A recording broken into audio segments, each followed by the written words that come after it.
으로 바로 들어가도록 하겠습니다.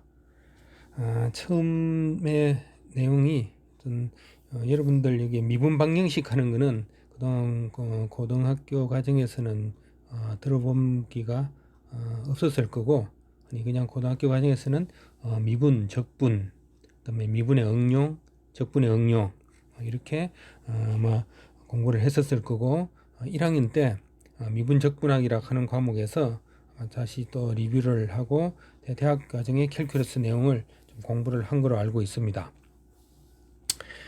미분 방정식도 여러분들 그동안 익숙한 1차 방정식, 2차 방정식처럼 방정식이라 하는 이런 이름이 붙어 있습니다. 즉 방정식은 잘 알겠지만은 우리가 이런 식으로 등호 형태로 어떤 식이 주어지는데, 그동안 우리가 익숙한 y, 종속 변수 y, 독립 변수 x, 그러한 형태로 구성이 되었을 때 우리가는 익숙한데, 지금부터 공부하려고 하는 데는 이 등호로 연결된 이 식의 좌우에 우리가 어떤 도함수, 흔히 우리 익숙한 대로 y-라든가 또는 f- 같은 f-x 같은 이러한 형태의 식들이 전개가 됩니다. 그래서 여기 속에 있는 것처럼 미분 방정식이란 도함수를 포함하는 식에 대해서 우리가 공부를 할 거고, 주는 이러한 도함수로 식이 주어졌을 때 이에 대한 풀이법, 그 다음에 해를 구하는 과정에 대해서 아마 집중적으로 할 겁니다. 이 미분 방정식이라는 것은 우리가 어떤 공학적인 문제나 또는 자연과학적인 문제, 더 나아가 인문 사회과학에서도 이 미분 방정식 형태가 나타납니다. 어떤 현상을 표현하는 어떤 집의 방정식이 흔히 대부분 미분 방정식 형태로 주어지고, 그에 대한 어떤 해를 구하게 되면은 어떤 인풋이 들어갔을 때 아웃풋이 어떠한 거동을 보일 거냐 하는 이런 거를 우리가 수학적으로 나타내게 될 거고, 여러분들도 기계 자동차 학과 공과대학이니까 이런 수학적인 어떤 표현법으로 나타내게 되는 이런데 많이 좀 익숙해질 필요가 있지 않을까, 이렇게 얘기를 할 수가 있습니다. 여 밑에 식에는 정이라고 됐는데 우리 교재에도 마찬가지 같이 이렇게 주어져 있습니다. 뭔가 하면은 이게 fx가 아니고 파이x라는 표현을 쓰는데 상관없습니다. 예를 들어서 어떤 함수가 이런 식으로 지수 함수 형태로 주어져 있다. 그러면 이 함수를 우리가 미분을 하게 되면은 dy dx 미분을 하게 되면은 이거 미분법에 대해서는 이미 내가 미리 공부를 하라고 좀 과제물도 내줬고, 여러분들 혹시라도 이런 미분법에 대해서 좀 익숙하지 않으면은 이거에 대해서는 여러분들 좀 자습으로서 좀 해결을 좀 해놓아야 될 겁니다. 그래서 우리 미분 방정식에서 주로 다루게 되는 함수들은 우리 고등학교 과정 같으면은 문과 과정에서의 어떤 다항식들, x의 n성 꼴의 다항식들이 아니고 지금 보는 것처럼 지수함수, 그 다음에 로그 함수, 그 다음에 삼각함수, 이런 것에 대한 미분과 적분법, 그런 공식들을 미리 좀 숙달해 놓을 필요가 있습니다. 그래서 이런 익스포넨셜 0.1 x제곱이라 하는 이 식을 미분을 하게 되면은 앞에 내려오고 해서 0.2 x의 익스포넨셜이 되는데, 이거를 다시 xy로 대체하고 나면은 0.2 xy가 되는 겁니다. 즉 이런 형태의 어떤 방정식이 주어진다면은 dy dx는 0.2 xy인데 이런 여기 dy dx라 하는 도함수가 포함되어 있고 이퀄로 연결되어 있는 이 형태의 이 미분 방정식에서 사실은 여기에 보이는 이 함수가 이 미분 방정식의 해가 되는 겁니다. 근데 지금 이거는 어떤 미분 방정식과 해가 이런 식으로 구성된다 하는 것을 보여주기 위해서 이렇게 나타냈고, 우리가 주로 앞으로 집중적으로 공부를 할 내용은 이러한 이런 형태의 미분 방정식이 주어졌을 때 위에서 보이는 이 함수를 어떻게 구하느냐, 어떤 방법으로 구할 거냐 하는 것에 대해서 집중적으로 공부를 하게 될 거고, 그 과정에서 우리가 미분뿐 아니라 이제 역과정, 적분에 대해서 아주 다양하게 많이 이용이 될 겁니다. 그래서 과제물 나눠줬지만은 여러 가지 지수함수라든가 로그 함수, 삼각함수의 여러 가지 적분법, 치환 적분법, 그다음에 부분 적분법, 여기에 대해서 좀 익숙해져야지 쉽게 공부를 할 수가 있지. 잘못하면은 이거를 적분을 해야 되는구나 하는 거를 우리가 알면서 적분을 못하는 사태, 그런 경우가 벌어질 수가 있으니까 그 적분 기법에 대해서 공부를 미리 많이 해놓을 필요가 있습니다. 자, 여기 보면은 정의로 미분 방정식이 무엇이냐 하는 것을 이렇게 정리를 해놨습니다. 앞에서도 한번 얘기를 했지만은 도함수를 포함한다. 이걸 우리가 미분 방정식 해갖고 디퍼런셜 이퀘이션 해가 앞으로 DE 하는 것을 머릿글로 사용을 할 겁니다. 그러면 이 미분 방정식이 우리가 본격적으로 어떤 풀이법에 들어가기 전에 어떤 종류들이 있느냐 하는 것을 한번 살펴보면은, 우선 그 미분 방정식의 어떤 형태, 유형에 따라서 우리가 한번 분류를 해보면은, 크게 보면 상미분 방정식, 그 다음에 편미분 방정식, 이렇게 나눠 볼 수가 있습니다. 그래서 상미분 방정식은 ordinary differential equation, 그러니까 이 원래 영어로 하면은 오히려 쉬울 수가 있는데, 이거를 이제 우리말로 바꾸면서 상이라 하는 말로 바꿔놨습니다. 그래서 이거는 뭔가 하면은 독립변수가 한 개입니다. 독립변수가 한 개. 이에 대한 그 도함수를 포함하는 방정식.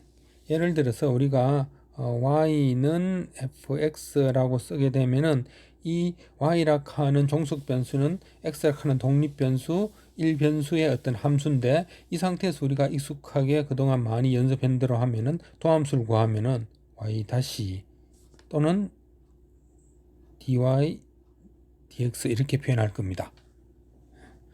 그래서 요 원 함수에서도 x 1변수 x만의 함수이고, 그게 도함수들이 등장을 할 거고, 마찬가지로 상미분 방정식은 이 예제처럼 도함수가 있고, 그 다음에 그 원래 그 종속 변수가 있고, 다음에 독립변수 x가 있는데, 이 독립변수 x는 이제 다항식일 수도 있고, 지금 보는 것처럼 이런 지수함수일 수도 있고, 그 다음에 로그함수일 수도 있고, 다음에 삼각함수일 수도 있고, 다양하게 표현이 될 수가 있습니다.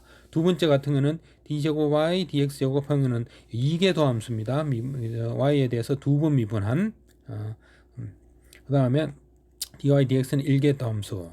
그래서 y. 자, 보다시피 이 식에도 변수는 독립변수는 x 한 개밖에 없습니다.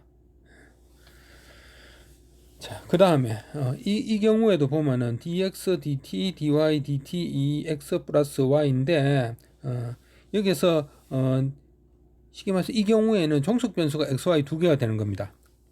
그 다음에 독립 변수는 t 변수가 독립 변수가 되는 거죠. 그래서 이 경우에도 우리가 상미분 방정식 이렇게 얘기를 하는 겁니다. 다음 편미분 방정식은 약으로 PDE라 해서 Partial Differential Equation 이렇게 얘기를 합니다. 그래서 여기서는 독립변수가 2개 이상이다 라고 흔히 얘기를 하는데, 예를 든다면은 어떤 함수인가 하면 u라고 하는 종속변수는 function of x하고 y, 즉 독립변수가 xy 2개고 u가 종속변수가 u가 됩니다. 그랬을 때 이거에 대한 도함수를 포함하는 방정식을 한번 나타내 보면은 흔히 이런 식으로 파셜 제곱류, 파셜 x 제곱, 흔히 이렇게 편미분 방정식에는 d 기호를 안 쓰고 이렇게 이런 식의 형태를 우리가 쓰면서 읽을 때 흔히 그냥 영어식으로 그냥 파셜이라고 읽으면 됩니다. 파셜 u, 파셜 x. 이거는 파셜 제곱류, 파셜 x 제곱. 그다음 파셜 제곱류, 파셜 t 제곱. 마이너스 2t 하면은 이 경우에는 독립변수가 x하고 t가 두 개가 독립변수가 되는 거고, 그다음에 이 경우에는 파셜 U, 파셜 Y, 그다음에 파셜 V, 파셜 X 같으면은 U하고 V가 종속 변수, 그다음에 X하고 Y가 독립 변수, 이런 식으로 독립 변수가 2개 이상일 때에 우리가 미분 방정식을 편미분 방정식이라고 하는데, 우리 여기에 지금 미분 방정식 과정에서는 다루지는 않을 겁니다. 이런 편미분 방정식이 있다 하는 것만 소개만 하고 넘어갈 겁니다. 사실 이 편미분 방정식을 따로 집중적으로 하면은 아마 뭐 대학원 과정에서 편미분 방정식론 하면서 한 학기 분량을 하도 시간이 그렇게 뭐 넉넉한 게 뭐 볼 수는 없는 그런 좀 고난이도 그런 과정이라고 볼 수가 있습니다. 자, 유형에 따라서 미분 방정식을 분류를 하면은 이렇게 상미분 방정식, 그다음에 편미분 방정식 이렇게 나눌 수 있고, 그다음 여기는 표기법이 나왔네요.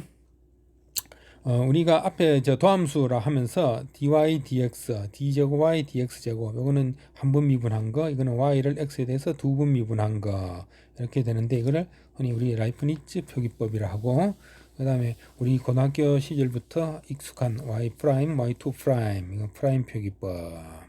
그래서 사실 프라임 표기법은 어떠한 독립 변수에 대해서 미분을 할 거냐 하는 게 명쾌할 때 사실 이거 프라임 표기법을 쓰는 거고, 우리 고교 과정에서는 사실 항상 거의 대부분이 y가 종속 변수, 그다음에 x가 독립 변수이기 때문에 x에 대해서 미분할 때 y 다시 y 프라임, y2 프라임 이렇게 했는데, 은밀하게는 어떠한 변수에 대해서 미분할 거냐라고 할 때는 그걸 정확하게 사실은 이렇게 dy를 dt라는 변수에 대해서 미분할 거다, 또는 뭐 dy를 ds 변수에 대해서 미분할 거다, 이런 식으로 해서 라이프니츠 표기법을 쓰는 게 보다 어떤 독립 변수에 대해서 미분할 거냐 하는 걸 명쾌하게 보여준다고 할 수가 있습니다.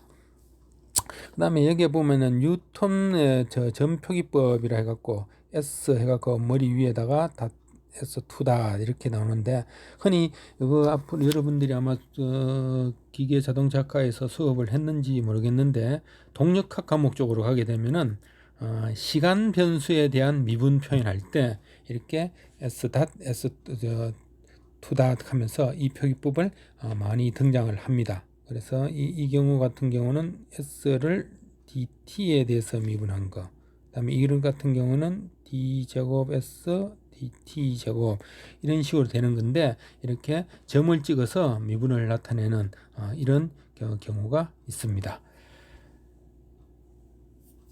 자, 앞에서는 유형에 따라서 한번 살펴봤고, 지금부터는 다음에 개수에 따라서 살펴보는데, 이 개하는 것은 영어로 하면 오더입니다. 오더.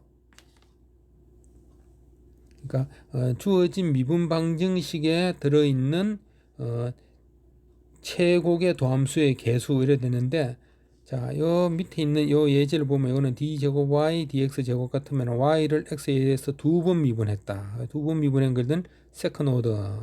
그다음에 dy dx 같으면은 y를 x에 대해서 한 번 미분하니까는 퍼스트 오더. 여기 있는 거듭 제곱은 개를 영향을 나타내는 게 아닙니다. 개는 미분을 몇 번 했느냐 이렇게 얘기를 하는 겁니다. 그래서 여기 보면은 요 전체 미분 방정식은 최고차가 2번 미분한 세컨드 오더니까는 2개의 상미분 방정식, 이렇게 우리가 얘기를 할 수가 있는 겁니다. 다음으로 우리 앞으로 교재 공부를 하다 보면은 이렇게 종종 나타낼 건데, 우리가 이런 음함수 형태로 펑션 해서 괄호를 이렇게 쳐주고, 이거는 x락 하는 독립 변수에 대해서 y 프라임, y2 프라임 땡땡땡 해요. yn 프라임은 제로. 이런 형태로 우리가 방정식을 나타낼 때 이거를 개수로 보면은 n번 미분했으니까 n개 되고, 그 다음에 이런 미분 방정식 y 프라임, y2 프라임 들어가니까 미분 방정식의 이런 형태를 우리가 일반형 이렇게 부르게 됩니다. 다음, 여기 밑에 있는 것처럼 dny dxn 요거는 y를 x에 대해서 n분 미분한 거고, 그다음에 오른쪽에는 펑션 해갖고 독립변수, 그다음에 y 종속변수 y 프라임 땡땡땡 해갖고 나머지 왼쪽에 있는 것보다 한 차수 낮은 까지의 어떤 미분한 거를 우리가 노멀 폼 해가 정규형 이렇게 부른다고 해 있으니까 이거는 이렇게 참고를 하면 되겠습니다. 즉 그러니까는 이 미분 방정식을 나타낼 때 이런 식으로 되게 되면은 요건 1개의 정규형 미분 방정식, 이 같은 경우는 2개의 그다음에 정규형 상미분 방정식, 여기는 2차, 그다음에 여기는 y 다시 이렇게 얘기를 할 수가 있습니다.